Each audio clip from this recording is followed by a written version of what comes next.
अस्सलाम वालेकुम। ये ट्यूटोरियल उन सब लोगों के लिए है जो ई ऐप पे अपना रजिस्टर्ड प्रोडक्ट्स का डेटा अपडेट करना चाह रहे हैं या अपलोड करना चाह रहे हैं और इस हवाले से किसी भी डिफ़िकल्टी को फेस कर रहे हैं। इसको स्टार्ट करने से पहले आपको ये इन्फॉर्मेशन दे दें कि जो भी प्रोडक्ट जुलाई 2021 से लेके अब तक यानी अगस्त 2026 तक रजिस्टर किए गए हैं उनकी डिटेल ई ऐप पे वैलिडेट की जा चुकी है। लिहाजा आपके पास कुछ रिस्ट्रिक्टेड फील्ड्स होंगी इन प्रोडक्ट्स के केस में जिन पे आप एंट्री कर सकेंगे या उनको अपडेट कर सकेंगे। फॉर एग्जांपल अगर कोई प्रोडक्ट जुलाई 2021 से लेके अगस्त 2026 तक रजिस्टर हुई है तो आपके पास दो ऑप्शंस होंगे। एक तो उसका पैक साइज़ आप अपडेट कर सकते हैं, उसको करेक्ट कर सकते हैं। कोई एडिशनल पैक हुआ है तो वो ऐड कर सकते हैं, क्योंकि ये ऑप्शन इसलिए दिया गया है ताकि उसके आगे आप GTIN नंबर ऐड कर सकें उसका। दूसरा ऑप्शन आपके पास, अगर लेटर में कोई ऐसी डिटेल है जो हमने वेबसाइट पे अपलोड की है और वो अपडेटेड नहीं है। फॉर एग्जांपल आपको लेटर इशू हुआ था USB स्पेक्स के साथ और अब आप अपनी स्पेसिफिकेशंस चेंज कर चुके हैं और आप उसके लिए PR भी ले चुके हैं, तो आप ऐड वेरिएशन हिस्ट्री में जाके उसको अपडेट कर सकते हैं। ये उन केसेस के लिए है जो जुलाई 2021 से लेके अगस्त 2026 तक रजिस्टर हुए हैं। अब जो बाकी के पुराने प्रोडक्ट्स हैं उनकी डिटेल आप कैसे ई ऐप पे अपलोड या अपडेट करेंगे वो मैं आपको बता देती हूँ। आप ई ऐप से साइन इन करेंगे, आपके पास ये विंडो आएगी। यहाँ पे आप अपडेट प्रोडक्ट इन्फॉर्मेशन में जाएंगे, अपनी प्रोडक्ट लिस्ट से रेलेवेंट प्रोडक्ट जिसकी डिटेल अपडेट करना चाह रहे हैं वो सिलेक्ट करेंगे, नेक्स्ट का ऑप्शन प्रेस करेंगे। ये मैसेज आएगा, इसको ओके करेंगे। पहली फील्ड जो आपके पास है वो मैन्युफैक्चरिंग टाइप की है और ये सबसे इंपॉर्टेंट फील्ड है। यहाँ पे आपके पास ड्रॉप डाउन में 3 ऑप्शंस हैं, सेल्फ मैन्युफैक्चरिंग, कॉन्ट्रैक्ट मैन्युफैक्चरिंग और इम्पोर्ट। यहाँ पे जो सबसे पहला लेटर मैं आपको बताऊंगी वो सेल्फ मैन्युफैक्चरिंग का है। कॉन्ट्रैक्ट मैन्युफैक्चरिंग और इम्पोर्ट के लिए सेपरेट ट्यूटोरियल्स बना दिए गए हैं। सेल्फ मैन्युफैक्चरिंग हमने यहाँ से सेलेक्ट कर लिया। ये लेटर है मेरे पास, एक डमी लेटर, और उसकी मैं डेट यहाँ पे ऐड करूँगी। डेट ऑफ रजिस्ट्रेशन ये है जो लेटर के टॉप राइट कॉर्नर पे अपीयर हो रही होती है। यहाँ से 20 अक्टूबर 2018 मैंने ऐड कर दिया। लास्ट रिन्यूअल डेट, ये वो डेट है जिस डेट को इस प्रोडक्ट की रिन्यूअल ड्यू हो जाएगी, यानी 5 साल का जो ड्यूरेशन होता है। यहाँ पे मैं ऐड कर देती हूँ, यानी 2018 की रजिस्ट्रेशन है तो 2023 में 19 अक्टूबर को उसकी रजिस्ट्रेशन रिन्यूअल ड्यू हो जाएगी। कंटेनर क्लोजर में आपके पास ऑप्शंस ये हैं कि अगर आपके रजिस्ट्रेशन लेटर पे कंटेनर क्लोजर मेंशन्ड है तो आप वहाँ पे इस ई ऐप के फॉर्म पे यही मेंशन कर देंगे। सेकेंडली, अगर आपके पास मेंशन नहीं है तो आपके पास कोई PRV अप्रूवल है जिसमें आपको कंटेनर मेंशन करके दिया गया है तो आप वो मेंशन कर देंगे। अगर ये दोनों केसेस नहीं हैं तो आप RB के वो मिनट्स जिसमें आपका प्रोडक्ट अप्रूव हुआ था वो चेक करेंगे। वहाँ पे अगर आपकी प्रोडक्ट के साथ कोई कंटेनर क्लोजर अप्रूव हुआ था तो वो मेंशन करेंगे। अगर ये तीनों ऑप्शंस नहीं हैं तो करंटली आप जो कंटेनर मार्केट कर रहे हैं वो मेंशन कर देंगे। जैसे इस प्रोडक्ट के लिए मैं कंटेनर ऐड कर देती हूँ एलवेलो ब्लिस्टर। सेकेंड नेक्स्ट जो आपके पास फील्ड है वो है फार्माकोलॉजिकल ग्रुप। ये क्यूटापिन है, एंटीसाइकोटिक है, ये मैं लिस्ट में से सिलेक्ट कर लेती हूँ। नेक्स्ट ऑप्शन डोजेज फॉर्म, क्योंकि ये टैबलेट है तो अगर ब्रॉडर लिखें तो आप टैबलेट भी सिलेक्ट कर सकते हैं, लेकिन क्योंकि ये एक एक्सटेंडेड रिलीज टैबलेट है तो हम सर्च करेंगे। अगर एक्सटेंडेड रिलीज का ऑप्शन आ रहा है तो मैं स्पेसिफिकली एक्सटेंडेड रिलीज ही सिलेक्ट करूँगी। रूट ऑफ एडमिनिस्ट्रेशन में क्योंकि ये ओरल यूज़ है तो ओरल आ जाएगा। प्रोडक्ट कैटेगरी में 2 ऑप्शन है, फार्मास्यूटिकल या बायोलॉजिकल। ये फार्मास्यूटिकल है। प्रोडक्ट ओरिजिन में domestic manufacturing, bulk import, local manufacturing या फिनिश इंपोर्ट। तो क्योंकि ये डोमेस्टिक मैन्युफैक्चरिंग का केस है तो मैं वो सिलेक्ट कर दूँगी। Next, product specifications as per innovators हैं एज़ पर दिस लेटर, तो एज़ पर इनोवेटर सेलेक्ट कर दूँगी। इन केस आपके लेटर पे कोई ऐसी स्पेसिफिकेशंस हैं जो यहाँ ड्रॉप डाउन में अपीयर नहीं हो रही तो आप एनी अदर स्पेसिफिकेशन सेलेक्ट करेंगे।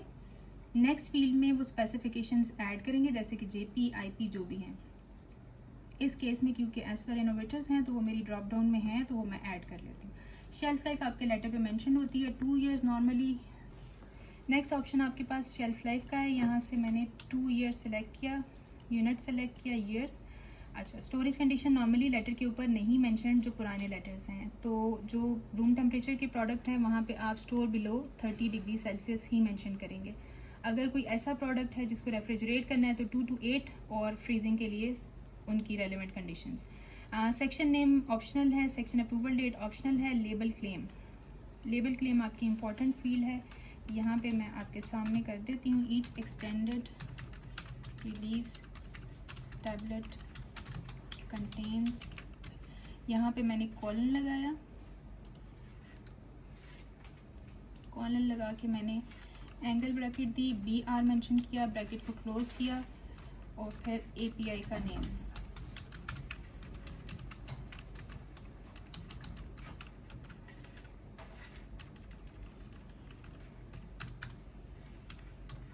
इन केस मेरे पास यहाँ पे कोई ऐसा प्रोडक्ट होता जिसमें एक से ज़्यादा API होते, जैसे फिक्स डोज कॉम्बिनेशंस होते हैं, तो मैं यहाँ पे एक और BR लगाती इसी तरह से एंगल ब्रैकेट के अंदर, और उसके आगे वो सेकंड API ऐड करती, और फिर इसी तरह से BR का पर्पज़ ये है कि यहाँ लेटर में आपके जहाँ पे भी ब्रेक आ रही है, जैसे कि ब्रांड नेम के बाद ब्रेक आ रही है, फिर उसकी यूनिट क्लेम के बाद ब्रेक आ रही है, फिर उसकी स्ट्रेंथ के बाद ब्रेक आ रही है, तो वो सारी ब्रेक्स आपने BR की फॉर्म में यहाँ पे मेंशन करनी है। नेक्स्ट जो आपके पास फील्ड है वो जेनेरिक नेम है। जेनेरिक नेम में आपके पास ड्रॉप डाउन है, वहाँ से सिलेक्ट कर लें। इन केस अगर आपके पास यहाँ पे ड्रॉप डाउन में API अपीयर नहीं होता, तो आपको जो कॉन्टैक्ट नंबर दिया गया है, 6 अगस्त 2026 को एक लेटर इशू किया गया था जिसमें प्रोडक्ट अपडेट करने को कहा गया था, उसमें जो कॉन्टैक्ट नंबर है उस पर कॉन्टैक्ट करें, मैसेज करें, मैसेज में अपनी कंपनी की डिटेल दें और जो आपकी क्वेरी है वो रेज करें, और विद इन 24 आवर्स आपको उसका रिस्पॉन्स मिल जाएगा। नेक्स्ट इसमें ऑपरेटर है। ऑपरेटर में आपने हमेशा इक्वल टू सेलेक्ट करना है। स्ट्रेंथ में इसकी स्ट्रेंथ का सिर्फ नंबर ऐड करना है, 300, यूनिट नहीं करना, यूनिट आपकी नेक्स्ट है। नेक्स्ट में मैंने MG सेलेक्ट कर दिया। ATC कोड ऑप्शनल है। API या पैलेट सोर्स।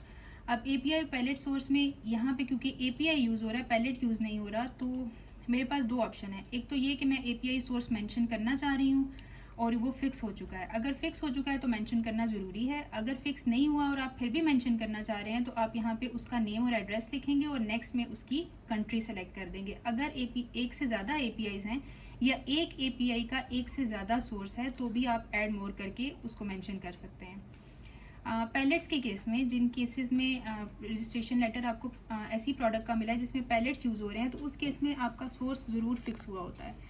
उस सोर्स को आप यहाँ पे मेंशन करेंगे, नेम एंड एड्रेस, और उसकी कंट्री मेंशन करेंगे, ऐड मोर करेंगे, आपके पास फर्दर ऑप्शन आ जाएगा। वहाँ पे आप उसका सेकंड सोर्स, थर्ड सोर्स, जितने सोर्स हैं वो ऐड कर सकते हैं। गलती से ऑप्शन सिलेक्ट हो गया है तो उसको डिलीट भी कर सकते हैं।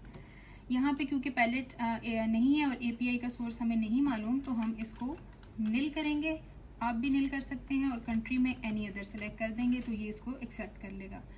अप्रूव पैक साइज़ इसका 1:10 है। हमेशा प्रेजेंटेशन की फॉर्म में लिखेंगे। अगर 10 भी लिखा हुआ है तो कोशिश करें कि जो प्रेजेंटेशन आप मार्केट कर रहे हैं 1:10 की या 2:5 की, आप वो मेंशन करेंगे विदाउट स्पेसिंग। मैंने 1x10 और एपॉस्ट्रॉफी एस लिखा है।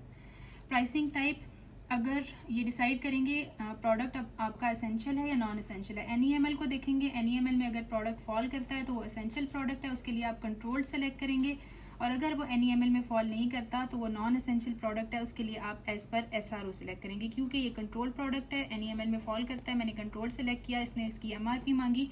नॉन एसेंशियल प्रोडक्ट के लिए ये आपसे MRP नहीं मांगेगा। अच्छा, जब आप MRP फिल करने लगेंगे तो यहाँ पे लिखी हुई है लेटर पे 648, ये इनिशियली असाइंड MRP है। इसके बाद इसको जितने CPI लगे हैं आपने वो MRP ऐड करनी है जो CPI को इंक्लूड करने के बाद अब उसकी करंट MRP है। यहाँ पे मैं फ़िलहाल 648 ही मेंशन कर रही हूँ। नेक्स्ट आपसे ये पूछेगा कि मैक्सिमम रिटेल प्राइस ऐड करने के बाद आपसे अगला ऑप्शन ये पूछेगा कि ये मार्केटेड है या नॉन मार्केटेड है। अगर आप मार्केटेड सेलेक्ट करेंगे तो आपके लिए GTIN ऐड करना ज़रूरी है। अगर नॉन मार्केटेड सेलेक्ट करेंगे तो विदाउट GTIN भी ये इसको एक्सेप्ट कर लेगा। नेक्स्ट करेंगे तो ये आपसे पूछेगा कि इस प्रोडक्ट की कोई वेरिएशन हिस्ट्री है। अगर नहीं है तो नो आ जाएगा, और अगर है तो यस करके आप वेरिएशन ऐड कर सकते हैं। उसके लिए सेपरेट ट्यूटोरियल अवेलेबल है। यहाँ से मैंने नो सेलेक्ट किया और इसको नेक्स्ट कर दिया। ये डेटा सेव हो गया। सबमिट करेंगे तो ये सबमिट हो जाएगा।